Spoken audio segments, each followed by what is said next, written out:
Okay, so let me ask you about your film, Indigenous, that you mentioned. That's a central kind of dichotomy in anthropology, as I understand. Could you talk a little bit about what's going on in that film for Right. folks? I think they're going to get a chance to see it. Yeah, I think that what I began seeing as I became a filmmaker is that, as a child, I remember being a performer, a dancer, and being at powwows, and all of my family were performers and dancers. Southern Straight? Yeah, the works. Everything. Everything. All right. So, and there were always cameras around. So every time we were, either at a gourd dance, we were at Black Leggings, and some of these things cameras weren't allowed. Right. They were there. They were there nevertheless. They were there nevertheless. So there was always people documenting something. And I always felt,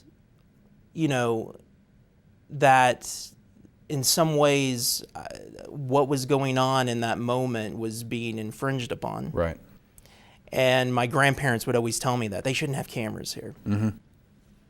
So when I finally got behind a camera and started taping indigenous people, whether it be at a powwow, whether it would be, on the Meskwaki settlement, I realized that I became an outsider because I felt very much like an insider when I went and just talked to these people. Being Kiowa, being able to talk to other Native people was pretty much, I was invited in, and was able to do it comfortably. But once the apparatus was in front of me, I realized I became an outsider. That puts up a different kind of wall. A totally different wall there. Huh. And people would come up to me and tell me, why are you taping? I don't want you to tape. And I realized how uncomfortable that made me feel. And so I think Immigidic is an exploration into that. That insider and outsider. Yeah, an insider-outsider perspective. And so when I went to this powwow at the University of Iowa and filmed it, it was intertribal, so there were a lot of tribal groups there. And what I just wanted to do was walk around with this camera and set it up in different positions and just film, just turn it on, straight verte filming, and just allow things to happen in front of the camera. And what I got was a lot of backlash, but I also got other people with their cameras. Right. So it was just this interesting sort of visuals of how cameras and how people interact with each other in this sort of performance-based area, and how it can be uncomfortable and infringing at moments, and then at other times it was okay. And so it, philosophically for me as a filmmaker, it just sort of became the basis of what I knew I was embarking on as an indigenous filmmaker, that I was always going to sort of create this wall between me and my people every time I turned on the camera. Yeah.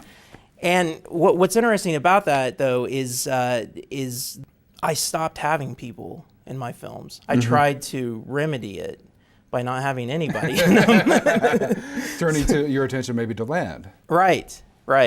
So the next slate of films that I did, which was a film on the Wichita Mountains, and then I started doing a film on Kiowa origin stories called Origins, I realized that, I didn't need anybody in it because the land actually spoke to the people. It actually spoke to what they would say. There's such an intrinsic relationship between those two things. And the land is alive in the films, I think, and they have voices of their own. And there's different things that I notice in these films that I think a lot of other people notice, is that something like Devil's Tower, yes. It's such a strong presence that it evokes all kinds of feelings and all kinds of narratives that people evoke. It has the same power, I think. And so, a lot of the focus was at that point just to show land and how the stories interact with it. Well, that's fascinating. And it seems like land begs to be on camera in a way that people certainly don't. Right. in a lot of ways. Right. Well, I'd like to talk about those relationships that you're talking about with communities in a couple of ways. But first, let me ask you a little bit about how it is that you managed to put together what, to my mind, is such a beautiful film. So, in the moment, you were talking earlier about how you saw painting perhaps as influencing the aesthetic that you're developing on screen. But then you said that you shot this one film on the fly in a cinema verite sort of way. I wonder, how do you go about doing that? and as a follow-up question, I wonder if you could talk a little bit about what sorts of paintings, for instance, maybe have shaped your aesthetic vision. Okay. I think that what I try to do is, just set the camera in these beautiful spaces, whether they're exhibition, whether it's just, important landmarks like Devil's Tower, the Wichita Mountains, or Paladero Canyon. And they're begging to be filmed. Right. And so it's and not... And respond even in some ways, it seems to me like, looking at some of your films. Yeah. It looks like the land is right there, it's sort of performing almost. Right, Yeah. absolutely. And so it's never been difficult, I don't think, to just be able to be very, I guess, deliberate and but at the same time, very hands-off. And somehow they've come together. And then, of course, there's a lot of clever editing that goes along with that as well. Gotcha. So, well, and I think you got to have a little expertise to know where to put your camera. yes. Yeah. A lot of framing, just things that I've learned over the years. But in a lot of ways, it's never been difficult, I think, with some of the topics and some of the issues that I've focused on. To have beautiful images. Well, they are gorgeous. I wonder, coming back to that question about the aesthetics or the sort of painting, I wonder, do you find that painting has influenced how it is that you put together your shots? Yes. Yeah? Absolutely. This film that I just finished called Origins is kind of an ode to Kiowa painters. Sherman Chattelson, Parker Boyadle, and Merritt Creeping Bear both painted these origin stories that are in the museum at the Kiowa tribe. Right. And as a child, I would always go there and just gawk at them. Yeah. And they're just absolutely gorgeous in the way that they're framed, and they're almost cinematic. Just brilliant. And they're kind of artists. panoramic too, in that sense, I guess, aren't they? Right. Yeah. Yeah. There is some cinema to that. There is some cinema in there, and they were just absolutely gorgeous. And what I wanted to do was I wanted to digitally remake those. I thought in HD, I'm going to sort of bring this back to Kiowa people in a digital format and something that could be distributed over and over and over again. And so that's where Origins came from. It came from those paintings. Right. So very, very influenced by that group of artists. Well, that's fascinating. One of the things that I'm wondering is, having been at this for a while now, if you've got any sorts of pieces of advice for, I don't know, aspiring Native filmmakers. Yeah, no, absolutely. I mean, I think that's one of the more important aspects of what I do. I mean, as a professor, Right. Now, is to teach film. And I think that, for any aspiring Native filmmaker, it's go out and get a camera, and do it. There's really nothing stopping you. And not only that, but the technology now is so cheap and so accessible.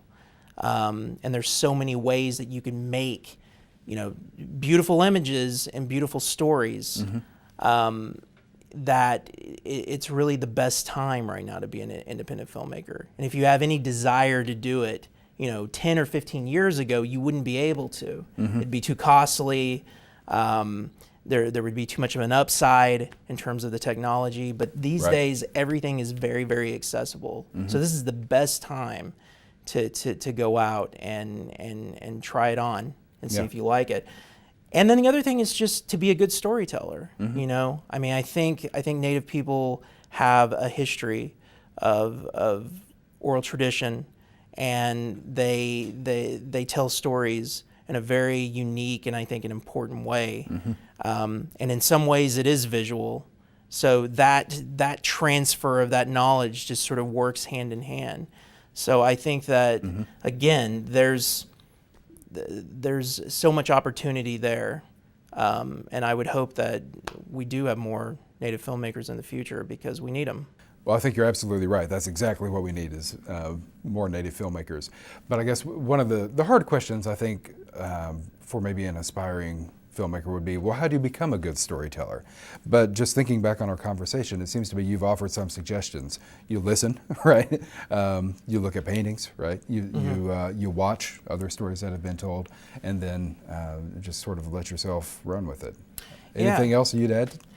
Yeah, I mean, I think that I think, you know, good storytellers and good filmmakers are very sort of perceptive to everything that's going on around them. They sort of look at the small things in life, you know, and being a documentary filmmaker, you know, I mean, I can look at something on the ground like, you know, a bug meandering around a ball, you know, an old, you know, a ball that I may have played with when I was a child, and somehow it remained there for, you know, 20 or 30 years just sitting in the dirt, and think, wow, that's just a great way to sort of emphasize, you know, that idea that, you know, my youth sort of lies in this place.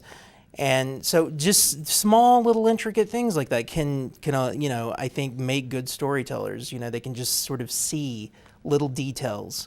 And so, yeah, I think that that's one of the more important aspects of being a good storyteller, just seeing the details.